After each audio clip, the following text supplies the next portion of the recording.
Ladies and gentlemen, I spent my whole day in Kibera, and I know for those who followed the bold, I even tried to live stream Raila Odinga's rally in that place.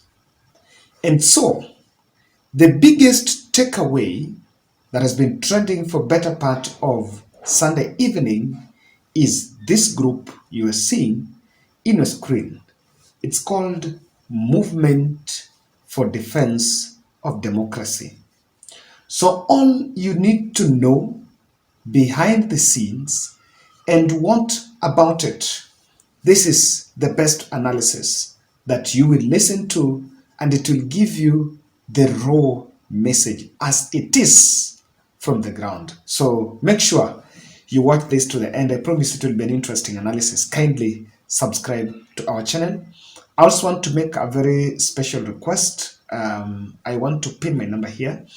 There is a medical bill that is on my site on my familiar bit, and I will request for a bit of some support. I will maybe divulge more in future, in next few days, but I will just want request for support as little as what you can get.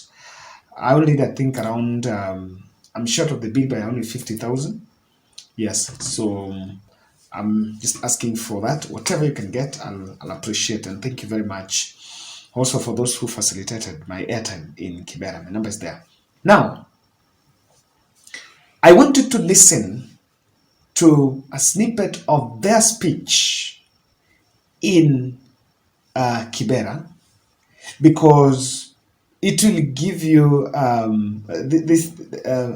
this bite will give you the mood and the tone behind that movement. Kibra hoye! Kibra hoye!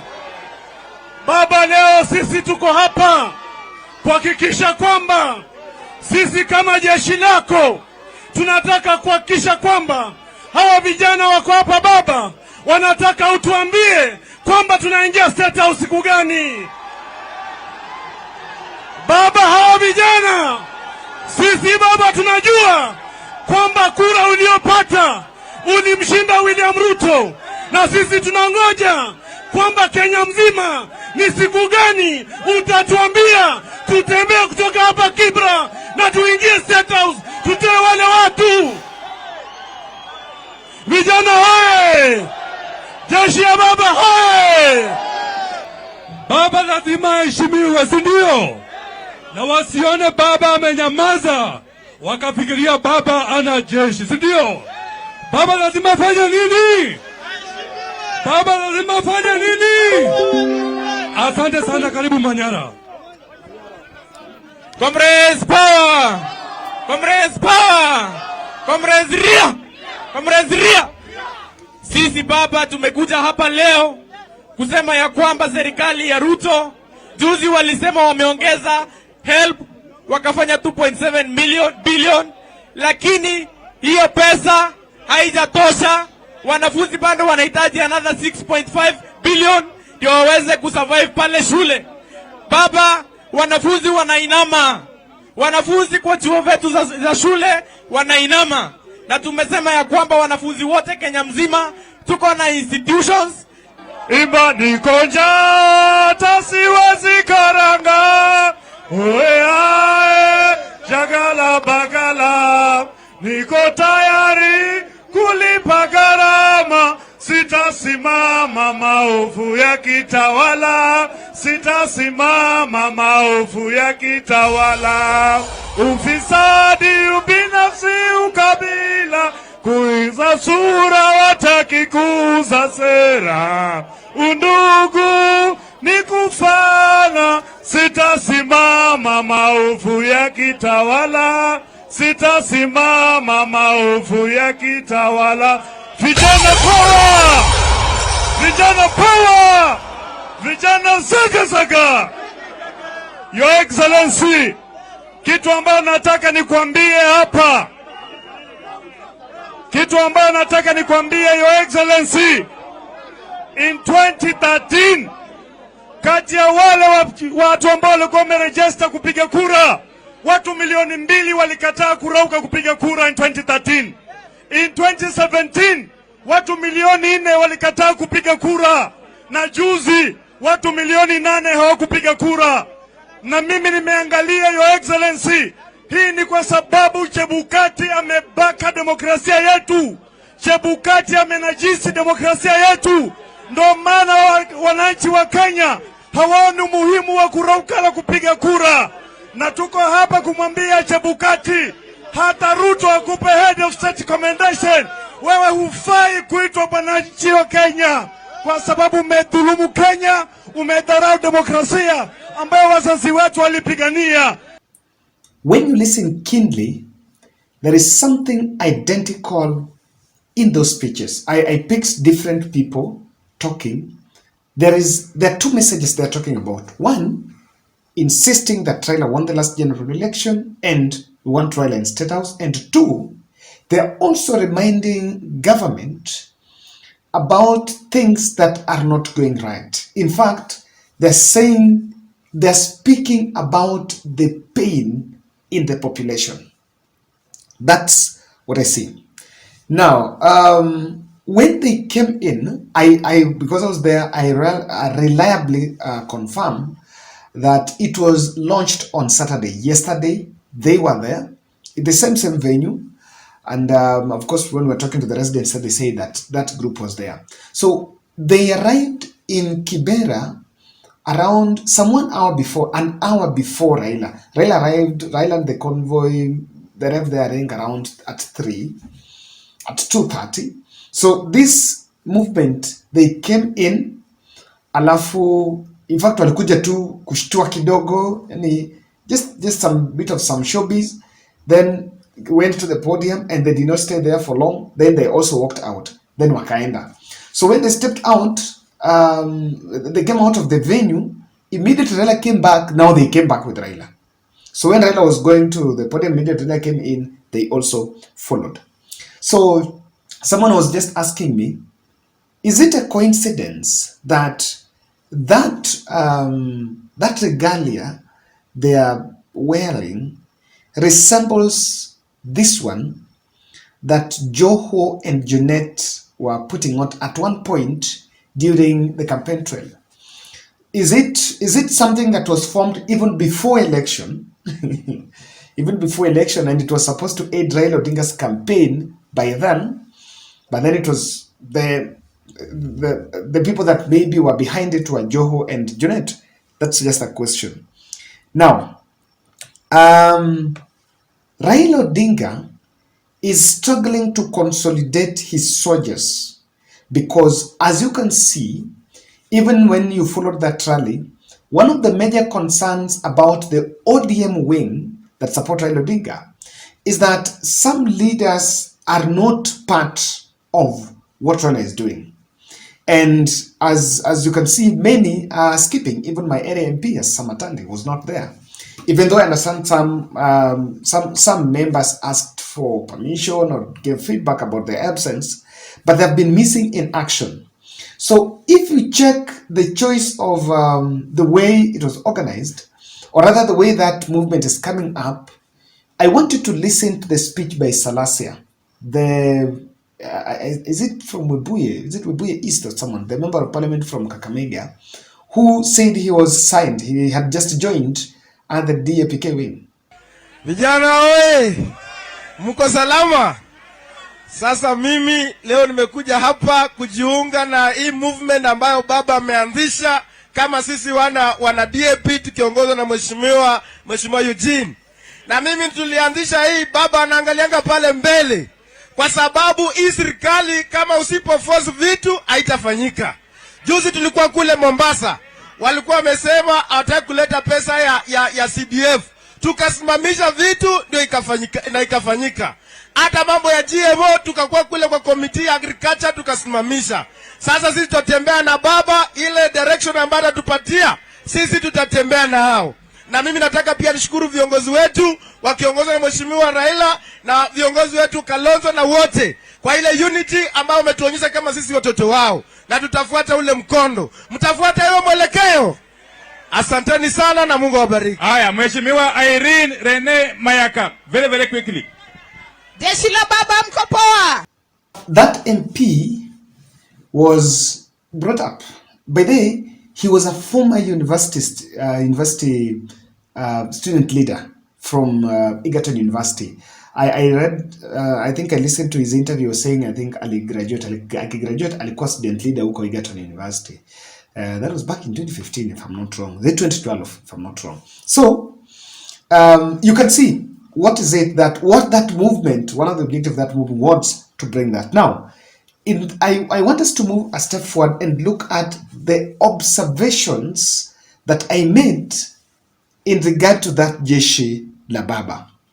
The choice of Regalia is aping the military, or rather the Red Berets cap. The choice of that Regalia, it's a bit of one, like, you know, when you're watching the screen, people ask, sasa, Baba amepata watu wa army wanamsupport, ama, you know, it looks more of a forces thing, while it's not, it's just aping the military Regalia, and that will create a shiver effect. And that is why I'm saying that Ruto's intelligence might be tempted, the intelligence might be tempted to advise the president to suppress that group. Because no one knows. Now that it's a defense movement, are they armed? They're not. They're not armed. It's not, according to me, what I saw. And what do you think they're up to? They're pulling the buses on their side. So, that if President Ruto would make an attempt to suppress that group, then mostly it's going to be on a confrontation path with the youth that shall have gathered around it. I listened to the speech and someone was even saying that we know that this route, even some of us might die. Yes, if you listen to the speech, I'm not making a sensational claim. That's in the speeches. If you go and listen to the 16-minute speeches by them and say, "Hii kitu tunajua," they know.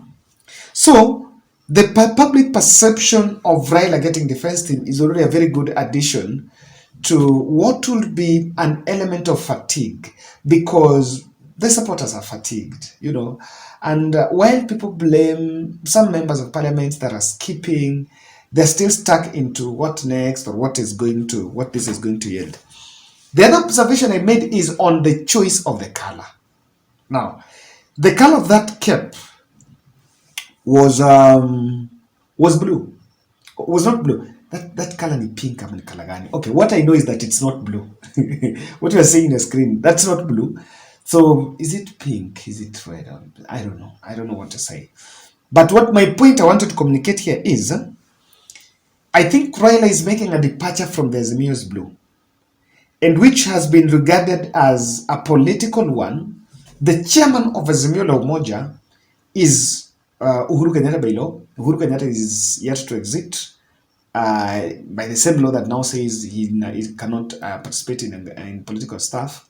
When that comes up to replace the Azimio's blue, or when even that movement will suppress the Azimio so that it will be on top of it, then it cuts the Uhuru's link. So I don't know whether then the next day they are going now to link Uhuru Kenyatta to that group. I don't know what that is going to be, whether they're going to link Uhuru Kenyatta to that group. So it's a bit of rebranding and changing, because on Azimio, it has been made more of a political outfit. This one looks like something very fresh and from the tired Azimio's blue. What's the composition of that movement?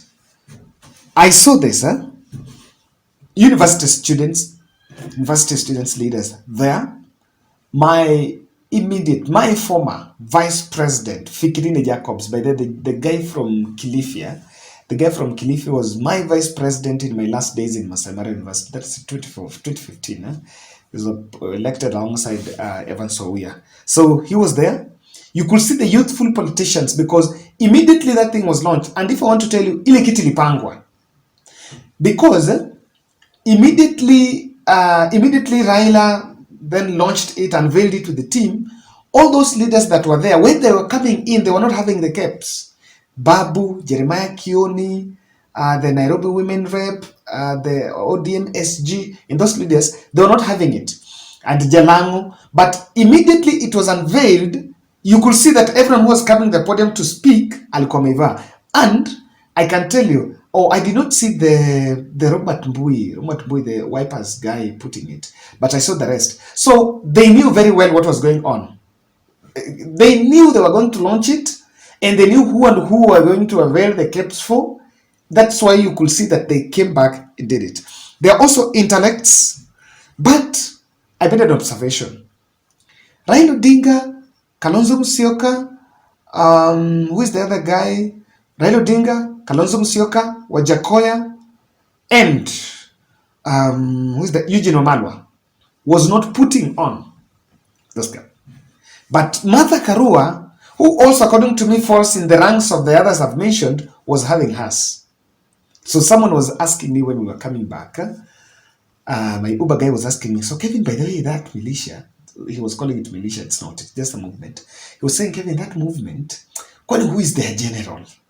You know, that question kept on bothering that guy. Who is their general? Then, by the way, okay, I was like, okay, fine. So who is their general? Because Raila is not putting on. So Raila he's the patron, but it's not the general. If you compare it with the one in Uganda, NRM, is it NRM? This one for Bobby Wine, or Bobby Wine is the general and became the candidate.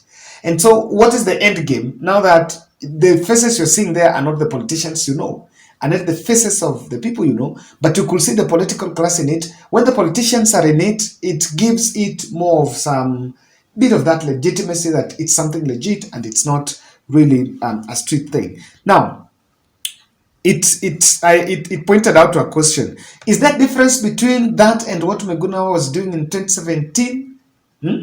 Is that difference? I see. Miguna was a person who was Raila Odinga ally, and he was close to Raila.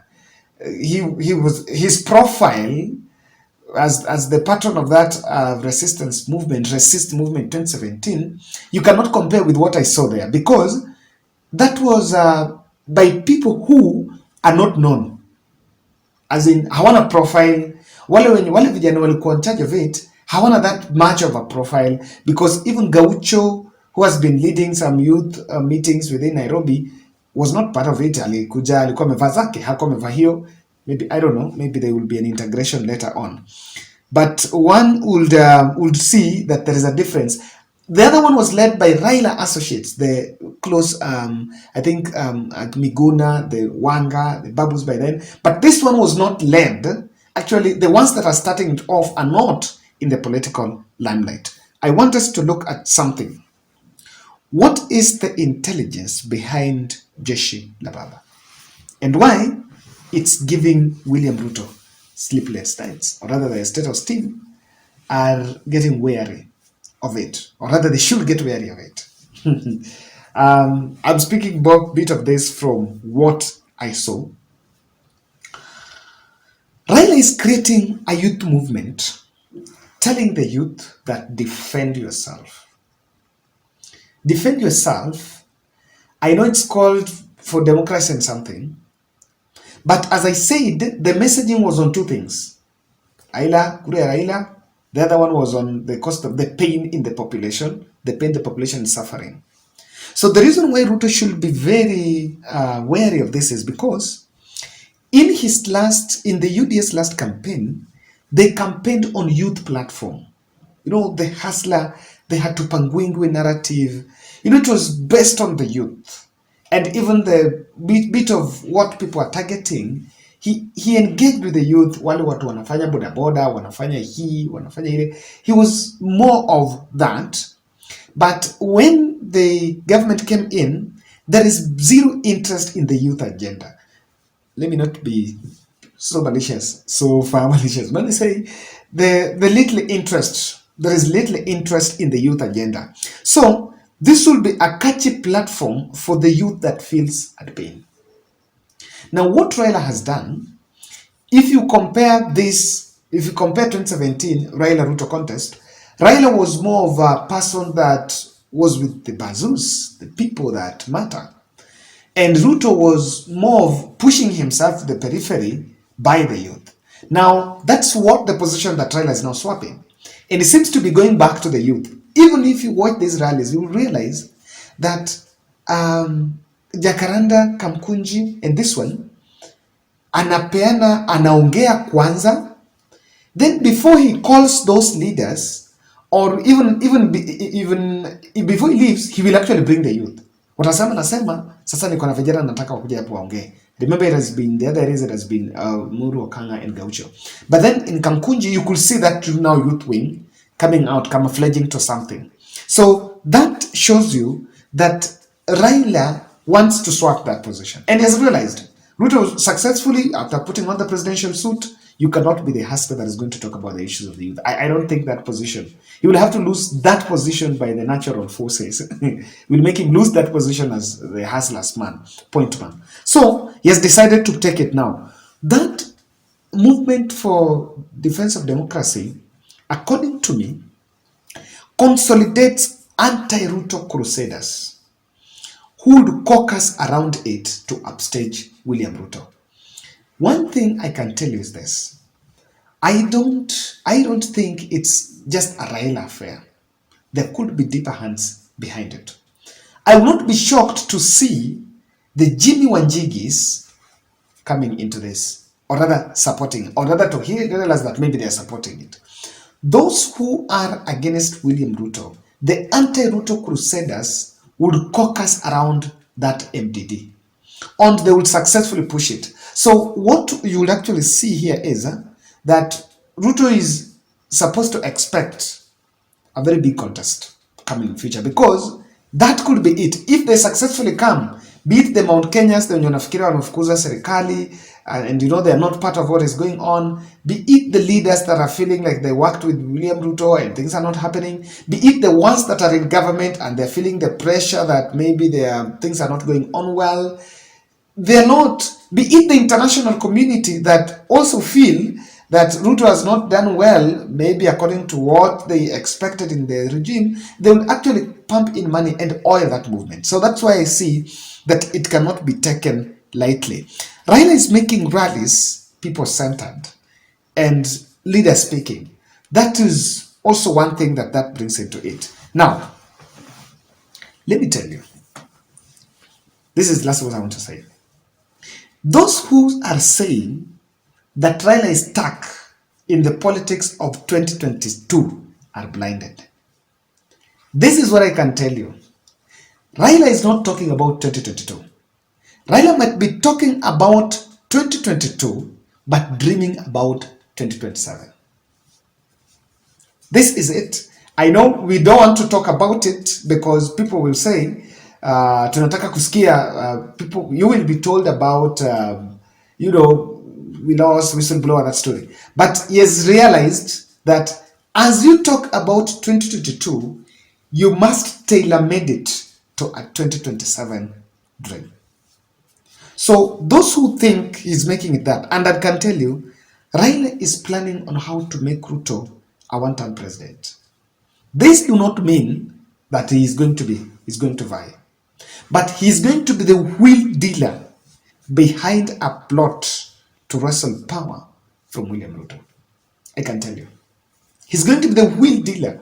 As to whether he will be at the top of the ticket, usikisikia kiongea na vijana aliwaambia, those, and I can tell you, I think in the fullness of time, I don't know how he's going to manage it. The population, the people that were around there were telling him, Baba, I remember even an MP, can't remember who is the name of that MP, TJ Kajang, saying, Baba unapeleka hii kitu mbali to the Statehouse. Now, people are even talking, and he's telling them that, hata hapo bado. I think people are talking about a protest or demonstration, na akiwaambia hapo bado. Because he knows very well that his intention is not about what the people are yelling about. He is tailor-making his messaging, targeting 2027. So he is the wheel dealer. Whether it is Uhuru Kenyatta that wants to remove William Ruto in 2022, or whether it is Wanjigi that wants to, or it is who want to make sure that Ruto is out, the wheel dealer is Raila Odinga. This do not mean that he is the cabinet candidate. But now this is the tragedy that will befall Ruto. I know Kenya Kwanza is very defensive, is very dismissive on everything that Raila does, But this is a very good fodder for them. Now, in 2027, Ruto is going to play the tribal politics. I am not putting words on his mind, on his mouth, or I'm not trying to read what is in his mouth. I'm just talking from what we have been seeing in the public. Rigathi Gachagua, Musalia Mudavadi, and some other leaders have mastered the art. Let me remove Musalia Mudavadi there. Rigathi Gachagua has been moving from one region to the other, parading people that have been elected or rather appointed by Kenya Kwanza government. I remember when he went to Nyanza, I told people he paraded people who had been appointed in different positions, saying that Kenya Kwanza imewafanyia kazi, and so they should also continue voting. They should consider voting Kenya Kwanza in 2027. So that is what they're going to do. They will go to Western, tell them, I gave you Prime Minister. Musalia Mudavadi give us votes. They will go to Nyanza, they will tell them, we gave you Minister. That is Eliud Owalo. They will go to the coast, they will tell them, we gave you Speaker. And you could see that's what is also going on, even in the latest appointments that are going on. So, because that is what Ruto will do, and is going to move from that politics of issue base that, because the issue base is no longer going to sell, is because the reason why he has to move out of that is because there is no scorecard. The scorecard is not going to be that strong. Maybe out of his wish or not, or because of the reality on ground that vitu haziwezekani venye ilisemekana. Raila might actually realize that what he have to do is to create a movement that would overcome the demographics, the tribal demographics. So that when you go to Western, you talk about MDD. When you go to the areas, you talk about MDD. That will coalesce. And that is why Ruto even tried to stop the caucusing of different regions, Mount Kenya caucus, Central caucus, and that. I once look at that. Finally, what I'm seeing is Raila is at transition. He's going to transition. He's going to be part of Ruto's transition in 2027. That's my end, guys. As I said, I am really pressed. I'm a human being. I'm really pressed on some bill at my family. Yes, so I would request I just need to raise only 50,000. Give ourselves like 1 week. Yes. Whatever comes up, my number is there, and I'll be glad. See you in the next.